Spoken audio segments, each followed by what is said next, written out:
ನಮಸ್ಕಾರ ಫ್ರೆಂಡ್ಸ್, ನಾನು ನಿಮ್ಮ ಅಶ್ವಿನಿ. ಫಿಲ್ಮ್ ಎಕ್ಸ್ಪೋಗೆ ಮತ್ತೊಮ್ಮೆ ಸ್ವಾಗತ. ನೀವು ಯಾವತ್ತಾದ್ರೂ ನಿಮ್ಮ ಎಕ್ಸ್ನ ಮೀಟ್ ಮಾಡಬೇಕು ಅಂತ ಅನ್ಕೊಂಡಿದ್ದೀರಾ? ಎಲ್ಲರಿಗೂ ಆಸೆ ಇರುತ್ತಲ್ವಾ? ಬೈ ಚಾನ್ಸ್ ಮೀಟ್ ಮಾಡಿದ್ರಿ ಅಂತ ಅನ್ಕೊಳ್ಳಿ, ಏನು ಮಾತಾಡ್ತೀರಾ ಗೊತ್ತಿಲ್ಲ ಅಲ್ವಾ? ಎಷ್ಟೋ ಹೇಳ್ಬೇಕಂತಿರತ್ತೆ, ಆದರೆ ಎಲ್ಲ ರಹಸ್ಯವಾಗಿ ಹೇಳ್ಕೊತೀವಿ. ಹಾಗೆ ಇದೊಂದು ಮೂವಿ. ಯಾವ ಮೂವಿ ಅಂತ ಕೇಳ್ತೀರಾ? 2004 ರಿಲೀಸ್ಡ್ ರೈನ್ ಕೋಟ್ ಅನ್ನೋ ಮೂವಿ. ಇದರಲ್ಲಿ ಅಜಯ್ ದೇವ್ಗನ್, ಐಶ್ವರ್ಯ ನಟಿಸಿದ್ದಾರೆ. ಬನ್ನಿ ನೋಡೋಣ. ನೋಡೋ ಮೊದಲು ನಮ್ಮ ಚಾನಲ್ಗೆ ಸಬ್ಸ್ಕ್ರೈಬ್ ಮಾಡಿ, ಬೆಲ್ ಬಟನ್ ಕ್ಲಿಕ್ ಮಾಡಿ, ಲೈಕ್ ಮಾಡಿ, ಶೇರ್ ಮಾಡಿ. ಮೂವಿ ಒಂದು ಮನೋಜ್ ಅನ್ನೋ ಕ್ಯಾರೆಕ್ಟರಿಂದ ಶುರು ಆಗುತ್ತೆ. ಅವನೊಂದು ಮಿಡಲ್ ಕ್ಲಾಸ್ ಫ್ಯಾಮಿಲಿ ಹುಡುಗ. ಅವನೊಂದು ಸಣ್ಣ ಬಾದಲ್ಪುರ್ ಅನ್ನೋ ಟೌನಲ್ಲಿ ಅವನ ಅಮ್ಮನ ಜೊತೆ ಇರ್ತಾನೆ. ಮನೋಜ್ ಒಂದು ಫ್ಯಾಕ್ಟ್ರಿಲಿ ಕೆಲಸ ಮಾಡ್ತಿರ್ತಾನೆ. ಆದರೆ ಏನೋ ಒಂದು ಕಾರಣದಿಂದ ಫ್ಯಾಕ್ಟ್ರಿನ ಲಾಕ್ ಮಾಡ್ತಾರೆ. ಮನೋಜ್ ಅವನ ಕೆಲಸನ ಕಳ್ಕೊಂಡ್ಮೇಲೆ ಏನು ಮಾಡೋದಂತ ತಿಳಿಯದೆ ಒಂದು ಬಿಸ್ನೆಸ್ ಶುರು ಮಾಡೋ ಪ್ಲ್ಯಾನ್ ಮಾಡ್ತಾನೆ. ಆದರೆ ಅವನಿಗೆ ಬಿಸ್ನೆಸ್ ಮಾಡೋಕ್ಕೆ ಅಟ್ಲೀಸ್ಟ್ ಒಂದು 25,000 ಇನ್ವೆಸ್ಟ್ಮೆಂಟ್ ಬೇಕಿರುತ್ತೆ. ನಮ್ಗದು ಸಣ್ಣ ಅಮೌಂಟ್ ಅಂತ ಫೀಲ್ ಆಗಬಹುದು, ಆದರೆ ಮನೋಜ್ಗೆ ಅದು ಆ ಕಾಲದಲ್ಲಿ ಅದು ದೊಡ್ಡ ಅಮೌಂಟೇ. ಮನೋಜ್ನ ಕೆಲವರು ಫ್ರೆಂಡ್ಸ್ ಕೋಲ್ಕತ್ತಾದ ಮಲ್ಟಿನ್ಯಾಷನಲ್ ಕಂಪನೀಸಲ್ಲಿ ವರ್ಕ್ ಮಾಡ್ತಿರ್ತಾರೆ. ಅವರು ಸಹಾಯ ಮಾಡಬಹುದು ಅಂತ ಅವನ ನಂಬಿಕೆ. ಆಲೋಕ್ ಅವನ ಬಾಲ್ಯ ಸ್ನೇಹಿತ. ಕೋಲ್ಕತ್ತಾದಲ್ಲಿ ಅವನದೇ ಬಿಸ್ನೆಸ್ ಇದೆ, ಸೀರಿಯಲ್ ಪ್ರೊಡ್ಯೂಸರ್ ಅವನು. ಆದರೆ ಆಲೋಕ್ ಒಬ್ಬನೇ ಅವನಿಗೆ ಸಹಾಯ ಮಾಡೋಕ್ಕಾಗಲ್ಲ ಅಂತ ಮನೋಜ್ಗೂ ಗೊತ್ತು. ಮನೋಜ್ ಆಲೋಕ್ನ ಭೇಟಿ ಮಾಡಿ ಅವರಿಬ್ಬರು ಬೇರೆ ಸ್ನೇಹಿತರಿಂದ ಆದಷ್ಟು ಕಾಂಟ್ರಿಬ್ಯೂಷನ್ ಪಡೆಯೋಕ್ಕೆ ಮೀಟ್ ಮಾಡ್ತಾರೆ. ಆಲೋಕ್ ಸ್ವಲ್ಪ ಜನಕ್ಕೆ ಫೋನ್ ಕೂಡ ಮಾಡ್ತಾನೆ. ಮನೋಜ್ನ ಪರಿಸ್ಥಿತಿ ಬಗ್ಗೆ ಹೇಳಿ ಸಪೋರ್ಟ್ ಮಾಡೋಕ್ಕೆ ಲೆಟರಲ್ಲಿ ಕೂಡ ಬರೆದು ಕಳಿಸ್ತಾನೆ. ಮನೋಜ್ಗೆ ಫ್ರೆಂಡ್ಸ್ ಹತ್ರ ಸಹಾಯ ಕೇಳೋಕೆ ನಾಚಿಕೆ ಆದರೂ ಬೇರೆ ವಿಧಿ ಇಲ್ಲ. ಅವನು ದುಃಖದಲ್ಲಿ ಒಬ್ಬನೇ ಬಾತ್ರೂಮಲ್ಲಿ ಅಳ್ತಾನೆ. ಆದರೆ ಏನು ಮಾಡೋಕ್ಕಾಗತ್ತೆ? ಆಲೋಕ್ನ ಹೆಂಡತಿ ಒಳ್ಳೆ ಗುಣದವಳು. ಅವಳ ಗಂಡ ಬೇರೆ ಕೆಲಸನೆಲ್ಲ ಪಕ್ಕಕ್ಕಿಟ್ಟು ತನ್ನ ಫ್ರೆಂಡ್ಗೆ ಹೆಲ್ಪ್ ಮಾಡ್ತಿದ್ರು. ಅವ್ರಿಗೆ ಸ್ವಲ್ಪನೂ ಬೇಜಾರಾಗ್ತಿರಲ್ಲ. ಮನೋಜ್ಗೆ ಅವರ ಪ್ರೊಡಕ್ಷನ್ ಕಂಪ್ನಿಯಲ್ಲಿ ಕೆಲಸ ಕೊಡೋದು ಸಜೆಸ್ಟ್ ಕೂಡ ಮಾಡ್ತಾಳೆ. ಆದರೆ ಆಲೋಕ್ಗೂ ಗೊತ್ತು ಮನೋಜ್ ಅವನಿಂದ ಫೇವರ್ ಅಕ್ಸೆಪ್ಟ್ ಮಾಡಲ್ಲ ಅಂತ. ಆಲೋಕ್ಗೆ ದೂರದರ್ಶನಲ್ಲಿ ಮೀಟಿಂಗ್ ಇರುತ್ತೆ. ಅದಕ್ಕೆ ಫ್ರೆಂಡ್ಸ್ಗೆ ಬರೆದ ಲೆಟರ್ಸ್ನ ಮನೋಜ್ ಕೈಯಲ್ಲಿ ಕೊಡ್ತಾನೆ. ಮನೋಜ್ ಅವ್ರನ್ನ ಆಫೀಸ್ ಟೈಮ್ ಆದಮೇಲೆ ಪರ್ಸ್ನಲ್ ಆಗಿ ಮೀಟ್ ಮಾಡ್ತೀನಿ ಅಂತ ಹೇಳ್ತಾನೆ. ಮನೋಜ್ ಒಂದು ಸಣ್ಣ ಪೇಪರ್ ತೆಗೆದು ಅದರಲ್ಲಿದ್ದ ಅಡ್ರೆಸ್ಗೆ ಹೇಗೆ ಹೋಗೋದು ಅಂತ ಆಲೋಕ್ ಹತ್ರ ಕೇಳ್ತಾನೆ. ಆಲೋಕ್ಗೆ ಆ ಹೆಸರು ನೋಡಿ ಕೋಪ ಬರುತ್ತೆ. ಅದು ಮನೋಜ್ನ ಎಕ್ಸ್ ಗರ್ಲ್ಫ್ರೆಂಡ್ ಹೆಸರು. ಅವಳು 6 ವರ್ಷದ ಹಿಂದೆ ಮನೋಜ್ನ ಬಿಟ್ಟು ಒಂದು ಶ್ರೀಮಂತನ ಮದುವೆ ಆಗಿ ಹೋಗಿರ್ತಾಳೆ. ಮನೋಜ್ನ ಅಮ್ಮ ಕೂಡ ಮನೋಜ್ ಅವಳ ಹತ್ರ ಸಹಾಯ ಕೇಳೋಕ್ಕೆ ಹೋಗೋದು ಇಷ್ಟ ಇಲ್ಲ ಅಂತ ಹೇಳ್ತಾಳೆ. ಅವಳಿಂದ ಯಾವ ಸಹಾಯನೂ ತೊಗೊಬಾರ್ದು ಅಂತ ಸಲಹೆ ನೀಡ್ತಾಳೆ. ಹೊರಗೆ ಜೋರು ಮಳೆ ಬರ್ತಿದೆ. ಮನೋಜ್ ಹೊರಗೆ ಹೋಗ್ತಿದ್ದ ಹಾಗೆ ಆಲೋಕ್ನ ಹೆಂಡತಿ ಅವನಿಗೆ ರೈನ್ಕೋಟ್ ಜೊತೆ ಒಂದು ಹಳೆ ಮೊಬೈಲ್ ಫೋನ್ ಕೊಡ್ತಾಳೆ. ಏನಾದರೂ ಇದ್ದರೆ ಅದರಿಂದ ಕಾಲ್ ಮಾಡೋಕ್ಕೆ ಹೇಳ್ತಾಳೆ. ಅವನ ಹಳೆ ಗರ್ಲ್ಫ್ರೆಂಡ್ನ ಮೀಟ್ ಮಾಡೋಕ್ಕೆ ಹೋಗ್ತಿದ್ದಾನೆ ಅಂತ ತಿಳಿದು ಅವಳಿಗೆ ಏನಾದರೂ ಒಂದು ಗಿಫ್ಟ್ ತೊಗೊಂಡು ಹೋಗು ಅಂತ ಹೇಳ್ತಾಳೆ. ಆದರೆ ಮನೋಜ್ ಪರ್ಸ್ ಓಪನ್ ಮಾಡಿ ನೋಡಿದಾಗ ಅದರಲ್ಲಿ ಗುಟ್ಕಾ ಪ್ಯಾಕೆಟ್ಸ್ ಮಾತ್ರ ಇರುತ್ತೆ, ನಯಾ ಪೈಸಾನೂ ಇರಲ್ಲ. ಮನೋಜ್ 3 ಫ್ರೆಂಡ್ಸ್ನ ಮೀಟ್ ಮಾಡಿ 12,000 ಕಲೆಕ್ಟ್ ಮಾಡ್ತಾನೆ. ಅವನು ಧೈರ್ಯ ಮಾಡಿ ನೀರ್ಜಾ ಮನೆಗೆ ಹೋಗ್ತಾನೆ. ಅಲ್ಲಿ ಹೋದ್ಮೇಲೆ ಅವನಿಗೆ ಅವಳು ಬೇರೆ ಕಡೆ ಶಿಫ್ಟ್ ಆಗಿದ್ದಾಳೆ ಅಂತ ತಿಳಿಯುತ್ತೆ. ಹೇಗೋ ಮ್ಯಾನೇಜ್ ಮಾಡಿ ಹೊಸ ಅಡ್ರೆಸ್ ತೊಗೊಂಡು ಅಲ್ಲಿಗೆ ಹೋಗ್ತಾನೆ. ಅವನಿಗೇನು ಅವಳಿಂದ ಸಹಾಯ ತೊಗೊಳೋ ಇಂಟೆನ್ಷನ್ ಇರಲ್ಲ. ಅವನಿಗೆ ಅವಳನ್ನ ಭೇಟಿ ಮಾಡೋ ಆಸೆ ಅಷ್ಟೆ. 6 ವರ್ಷದಿಂದ ಅವಳು ಹೇಗಿದ್ದಾಳೋ, ಖುಷಿಯಾಗಿದ್ದಾಳ ಅಂತ ಯೋಚಿಸ್ತಿದ್ದ. ಈಗ ಕಷ್ಟದಲ್ಲಿ ಕೊನೆಗೂ ಅವಳ ಹೊಸ ಅಡ್ರೆಸ್ಗೆ ರೀಚ್ ಆಗ್ತಾನೆ. ಬೆಲ್ ರಿಂಗ್ ಮಾಡಿದಾಗ ಡೋರ್ ಸ್ಲೋ ಆಗಿ ಓಪನ್ ಆಗುತ್ತೆ. ನೀರ್ಜಾ ಮನೋಜ್ನ ನೋಡಿ ಖುಷಿ ಆಗ್ತಾಳೆ. ಅವಳು ಮಲ್ಗೋಕ್ಕೆ ಹೋಗ್ತಿದ್ಲು, ಅದಕ್ಕೆ ಡೋರ್ ಓಪನ್ ಮಾಡೋಕ್ಕೆ ಲೇಟ್ ಆಯಿತು ಅಂತ ಹೇಳ್ತಾಳೆ. ಒಳಗೆ ಕರೀತಾಳೆ. ಮನೇಲಿ ಒಬ್ಬಳೇ ಇರ್ತಾಳೆ.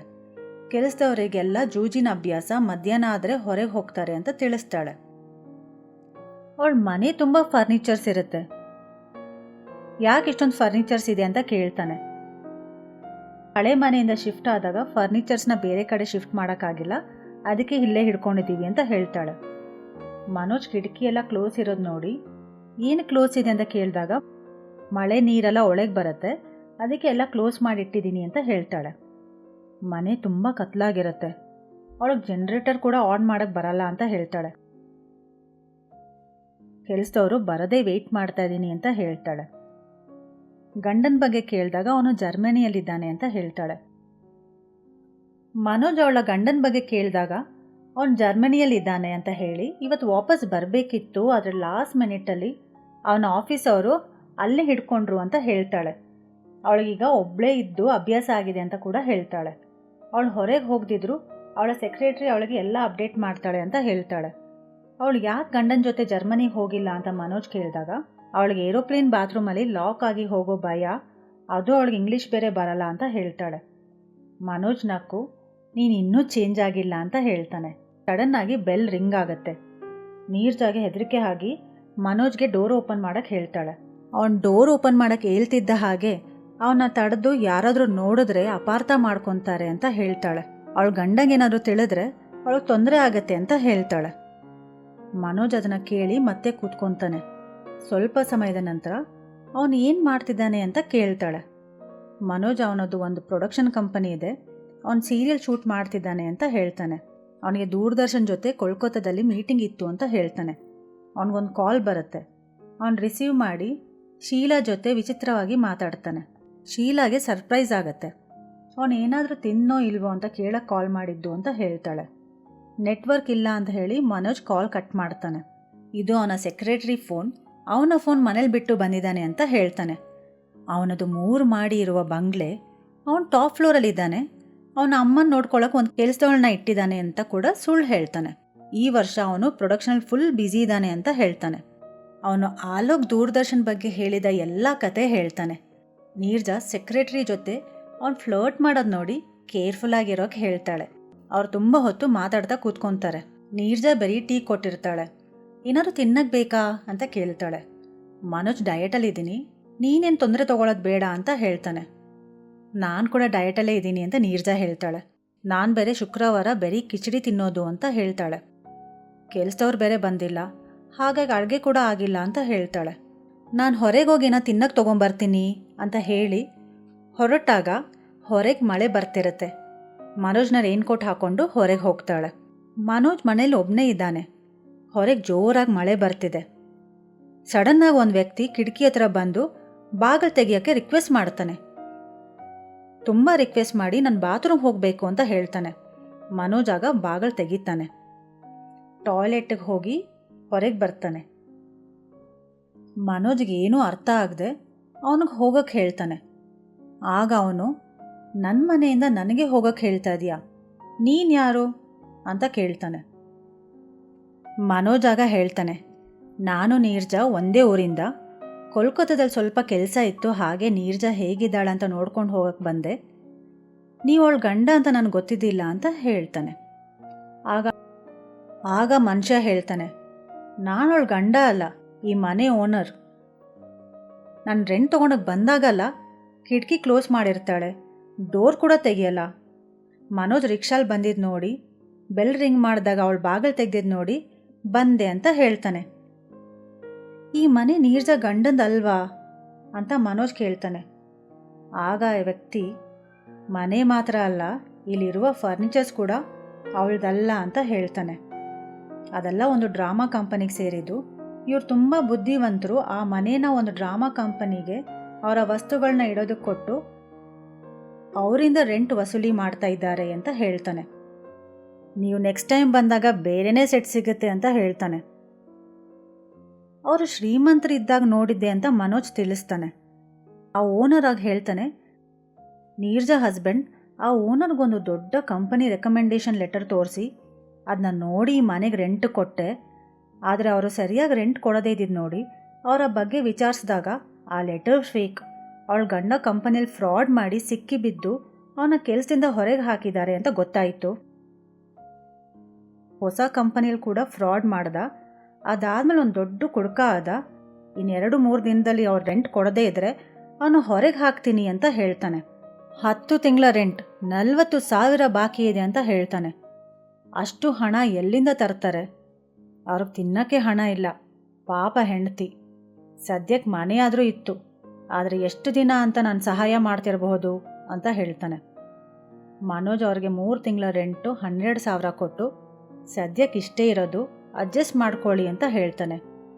ಯಾವುದೇ ಡಿಸಿಷನ್ ತಗೊಳ್ಳೋ ಮೊದಲು ಅವನಿಗೆ ತಿಳ್ಸಕ್ಕೆ ಹೇಳ್ತಾನೆ. ಓನರ್ ಅವನಿಗೆ 3 ತಿಂಗಳ ರೆಸಿಪ್ಟ್ ಕೊಟ್ಟು ಹೋಗ್ತಾನೆ. ಮನೋಜ್ ನೀರ್ಜಾಗ ಒಂದು ಲೆಟರ್ ಬರೆದು ಆ ರಿಸಿಪ್ಟ್ ಜೊತೆಗೆ ದಿಂಬು ಕೆಳಗೆ ಇಡ್ತಾನೆ, ಅವನು ಹೋದ್ಮೇಲೆ ನೋಡಲಿ ಅಂತ. ಅವನಿಗೆ ಅವಳ ಸ್ಥಿತಿ ಬಗ್ಗೆ ಕೇಳಿ ತುಂಬ ಬೇಜಾರಾಗತ್ತೆ. ಕಿಚನ್ಗೆ ಹೋಗಿ ನೋಡಿದಾಗ ಅಲ್ಲಿ ತಿನ್ನಕ್ಕೆ ಏನೂ ಇರಲ್ಲ. ಒಂದು ಸಣ್ಣ ಕಪ್ಪಲ್ಲಿ ಕಿಚಡಿ ಇರುತ್ತೆ. ಟಾಯ್ಲೆಟಲ್ಲಿ ಬಾಟಲ್ಸ್ ಬಿದ್ದಿರುತ್ತೆ. ಅವಳ ಕಂಡೀಷನ್ ಎಷ್ಟು ಕೆಟ್ಟದಾಗಿದೆ ಅಂತ ಅರ್ಥ ಆಗುತ್ತೆ. ಆ ಓನರ್ ಹೇಳಿದ್ದೆಲ್ಲ ನಿಜ ಅಂತ ಗೊತ್ತಾಗತ್ತೆ. ಸ್ವಲ್ಪ ಸಮಯದ ನಂತರ ನೀರ್ಜಾ ವಾಪಸ್ ಬರ್ತಾಳೆ. ಹೋಟೆಲಿಂದ ಟಿಫಿನ್ ತಂದಿರ್ತಾಳೆ. ತಿಂತ ಮನೋಜ್ ಅವನ ಕಂಪನಿ ಬಗ್ಗೆ ಹೇಳ್ತಾನೆ. ಇಬ್ಬರೂ ಒಂದೇ ಸಿಚುವೇಶನಲ್ಲಿದ್ದಾರೆ. ಹಾಗೆ ನೋಡಿದ್ರೆ ಮನೋಜ್ ಸಿಚುವೇಶನ್ ಸ್ವಲ್ಪ ಬೆಟರ್. ನೀರ್ಜಾಗೆ ಸರಿಯಾಗಿ ತಿನ್ನೋಕ್ಕೂ ಗತಿ ಇಲ್ಲ ಪಾಪ. ಮನೋಜ್ ನೀರ್ಜಾಗೂ ತಿನ್ನೋಕೆ ಹೇಳ್ತಾನೆ. ಆದರೆ ಅವಳು ನನಗೆಲ್ಲಿ ವೆಯ್ಟ್ ಪುಟೋನ್ ಆಗಿಬಿಡ್ತೀನಿ ಭಯ ಅಂತ ಹೇಳ್ತಾಳೆ. ಮನೋಜ್ ಹೋಗೋದಕ್ಕೆ ನಿಲ್ತಾನೆ. ಮತ್ತೆ ಈ ಕಡೆ ಬಂದಾಗ ಸಿಗ್ತೀನಿ ಅಂತ ಹೇಳಿದಾಗ, ಇನ್ನೊಂದು 2-3 ದಿನದಲ್ಲೇ ನಾವು ಬೇರೆ ಕಡೆ ಶಿಫ್ಟ್ ಆಗ್ತಾ ಇದ್ದೀವಿ, ಒಂದು ಹೊಸ ಫ್ಲ್ಯಾಟಿಗೆ ಶಿಫ್ಟ್ ಆಗ್ತಾ ಇದ್ದೀವಿ, ಅದರ ಅಡ್ರೆಸ್ ಆದರೆ ನನಗೆ ಗೊತ್ತಿಲ್ಲ, ಬರೀ ನನ್ನ ಗಂಡನ ಗೊತ್ತಿರೋದು ಅಂತ ಹೇಳ್ತಾಳೆ. ನೀನು ಎಲ್ಲೇ ಇದ್ರೂ ನಾನು ಕಣ್ಣು ಹಿಡಿತೀನಿ ಅಂತ ಮನೋಜ್ ಹೇಳ್ತಾನೆ. ಆ ಸಂಜೆ ಆಲೋಕ್ ಮನೆಗೆ ಬಂದು ಮನೋಜ್ ಬಗ್ಗೆ ಕೇಳ್ತಾನೆ. ಶೀಲಾ ಹೇಳ್ತಾಳೆ ಅವನ ಮೂಡ್ ಸರಿ ಇಲ್ಲ. ಆಲೋಕ್ ಏನಾಯಿತು ಅಂತ ಕೇಳಿದಾಗ, ಅವನ ಸ್ನೇಹಿತರಿಗೆ ಮಾತಾಡಿ ಹಣ ಸಿಕ್ತು, ಆದರೆ ಯಾರೋ ಕತ್ಕೊಂಡು ಹೋದರು ಅಂತ ಹೇಳ್ತಾಳೆ.